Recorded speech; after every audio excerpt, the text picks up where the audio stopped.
Jubilito TV Official. Inyo, what's up mga kabagis, Jubilito TV Official po, at eto na naman pumuli ang isang edisyon ng ating reaction video, no? So isa pong mapagpalang umaga, tanghali, gabi sa inyong lahat mga kalingap at kabagis, kay Kuya Val Santos Matubang, kay Ate Edna Vlogs at kay Kalingap Rab. Mega love shoutout po sa inyong lahat. At muli po sa lahat po ng mga Kalingap partners na patuloy pong sumusuporta sa programa at advokasya ng Kalingap. Mega love shoutout po sa inyong lahat. So ito na nga mga Kalingap at kabagis, no? For today's reaction video, gawa lang po natin ng reaction at muli po pagbibigay ng opinion dito nga po sa naging recent video upload ni Kalingap Rab na kung saan ay nakausap at ipinarinig na po sa atin ito pong boses ni Sir Jun A, no? Isa sa pinaka-generous at pinaka-malaking contribution dito po sa pabahay po ni Erica. Nakakatuwa lang po mga Kalingap at kabagis dahil po sa hinabahaba ng panahon na nananabik ang mga Kalingap netizen na matunghayan nga po ito pong pisikal na anyo ni Sir Jun A ay hindi po nagpaunlak at bagkos ay boses lamang po ang narinig. Well mga Kalingap at kabagis, wala po tayong magagawa dyan dahil po karapatan po yan ni Sir Jun A na wag pong sabihin sa atin ang kanyang mga additional details, ika nga. Dahil po alam naman po natin mga Kalingap at kabagis na ang pagtulong ay talagang masasabi nating hindi lamang po nakikita yan bagkos ay ipinaparamdam po sa mga beneficiaries ng Kalingap. So ito na nga mga Kalingap at kabagis, hindi po yan ang gagawa natin ng reaction video ngayon bagkos ito pong panawagan nito pong si Kalingap Rab regarding po dito sa mga hindi ko po maintindihan mga Kalingap at kabagis bakit laging yung hatred sa kanilang damdamin ang kanilang pinaiiral, lalong-lalo na po dito sa mga bashers po ni Erica. Na alam naman po natin mga Kalingap at kabagis, no, may mga ibang content creator dyan na hindi po makapag-move on at masasabi nating talagang ginagawa nila ng paraan para po mapabagsak ang imahe po ni Erica. At nitong mga nakaraan lang mga Kalingap at kabagis ay may mga kumakalat na pong picture ito pong si Erica at sa tingin ko naman po mga Kalingap at kabagis ay masyado na pong below the belt ang ginagawa nitong mga individual na ito, no?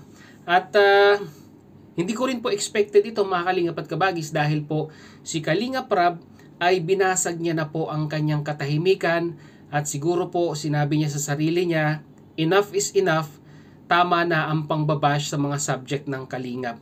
Akala po siguro natin mga Kalingap at kabagis, akala po siguro nila nitong mga bashers ay magiging malambot itong si Kalingap Rab pagdating po sa mga ganitong ginagawa nila. Well, mga Kalingap at kabagis, the day has come dahil nga po talagang in-announce na po ni Kalingap Rab ang pagsasampa niya po ng reklamo sa kinauukulan, no, sa tamang kinauukulan regarding nga po dito sa mga individual na patuloy pong naninira sa mga subject ng Kalingap. To be specific po dito po kay Erica. At sabi nga po ni Kalingap Rab ay nililikom na po nila ang mga karampatang ebidensya at ito po ay kanilang isasangguni sa cybercrime at tatanungin po nila kung ano po ang nararapat na kaso na pwede pong isampa sa kanila. Nakakatuwa lang mga Kalingap at kabagis dahil alam nyo na gumagawa na po ng aksyon ang Team Kalingap regarding po sa mga bashers ng kanilang mga subject. And rest assured mga Kalingap at kabagis, simula pa lang po yan ng ginagawa ni Kalingap Rab na pagtatanggol sa mga subject ng Kalingap, no? To be specific nga po, lalong-lalo na dito kay Erica. So ito mga Kalingap at kabagis, no, panoorin po natin yung panawagan ni Kalingap Rab dito sa mga individual na ito. Sabi niya pa nga kung OFW ka ay malamang sa malamang ay kung nagkaroon ng probable cause yung inireklamo sa iyo ay baka ma-deport ka po or mapauwi sa Pilipinas. Sayang lang naman po mga Kalingap at kabagis ang pinaghirapan ninyo ng ilang taon sa ibang bansa para po sabihin na nating mapaayos ang inyong buhay. Pero hindi kayo makamove on, hindi kayo sabihin na nating sumabay or sumang-ayon na lang dito po sa itinatakbo ng istorya ng buhay ni Erica ay patuloy pa rin po kayong naninira. Without further ado, mga kalingap at kabagis, na panoorin po natin ito. Narito po yun. Ayun mga kalingap, may sasabihin lang po ako kasi may mga, syempre, di may iwasan, hindi pa rin tumitigil mga bashers ni Erica. Pero siguro ito na yung time para gumawa kami ng action, para mag-report kung ano yung pwedeng report namin sa NBI, mag-file ng case, cybercrime. Ayan. And ayun, may nag-gather na rin naman kaming mga ebidensya. And yun, may mga nagpo-post kasi against kay Erica. Mga paninira, ganyan. Minsan, mga lumang picture pinopost. So, ano po, grabe. Di ko alam kung ano yung... Ang purpose lang talaga nila ay siraan si Erica. And matagal na po nilang ginagawa yan, pero may mga nakarating sa akin. So, ayun, ito na siguro yung tamang panahon para gumawa kami ng action para regarding sa ganyang gawain. So magpa-file po kami ng kaso sa NBI, dadalhin namin yung mga ebidensya na yon. So kaya mag-ingat po tayo kung sino man po yung mga talagang taong may galit na hanggang ngayon na hindi tumitigil.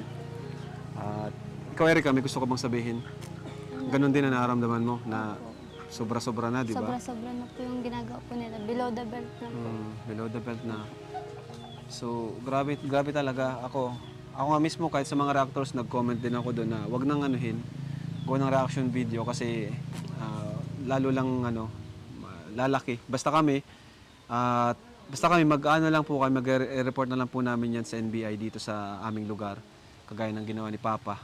Pero ako talaga, papakita talaga namin yung ebidensya and kung ano yung pwedeng gawin. Ano daw ba pwedeng gawin sa ganun, bro? I-report sa Cybercrime Division sa i-report namin, Department. i-report namin sa Cybercrime Division. Cybercrime. Tapos Silang gagawa ng action para ma-terminate yung mga suspect. kakasuhan talaga natin. Then magpa-file din sila o pwede silang makulong ng ilang buwan, ilang taon. Pwede silang makulong doon. Pwede silang makulong. Kasi grabe yung ginagawa nila eh. Hindi sila tumitigil. Sobra-sobra na po. So, ayun, ma-report na talaga, ma-file na talaga kami. Ano bro? Mag-file na tayo sa cybercrime. So ayun mga kalingap at kabagis, malinaw na malinaw po sa mga bashers dyan. Magdalawang isip na po kayo bago po kayo gumawa ng hindi maganda sa inyong kapwa. Dahil nga po, panahon magsasabi at magiging judge sa inyo sa mga maling ginagawa ninyo. At dumating na nga po ang panahon. Sabi nga po ni Kalinga Prab, ayan po, manda na po kayo dahil ang kaso po ay gugulong na. Mag-comment po kayo sa ating comment section, mga kalingap at kabagis, kung ano naman po ang inyong opinion at ano po ang inyong masasabi regarding nga po dito sa panawagan ni Kalinga Prab sa mga bashers ni Erica. So yun na nga mga kalingap at kabagis, muli maraming salamat dahil hanggang sa dulo po ng ating reaction video. Ngayong araw na ito ay nasamahan nyo po muli si Jubilito TV Official. At muli po, papaalala po ang inyong host sa mga hindi pa po nakasubscribe sa channel ni Kuya Val Santos Matubang at End of Vlogs at ni Kalinga Prab. Huwag po natin kalimutang isubscribe ang kanilang mga YouTube channel.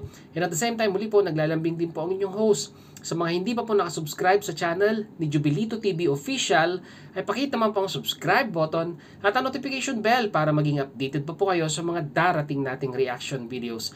Once again, this is Jubilito TV Official, proud member of Team Coos and PIO officers ng grupo po ng Kalingap Reactors Partners. As I always say mga Kalingap and Kabagis, peace, God first. God bless po. Bye-bye!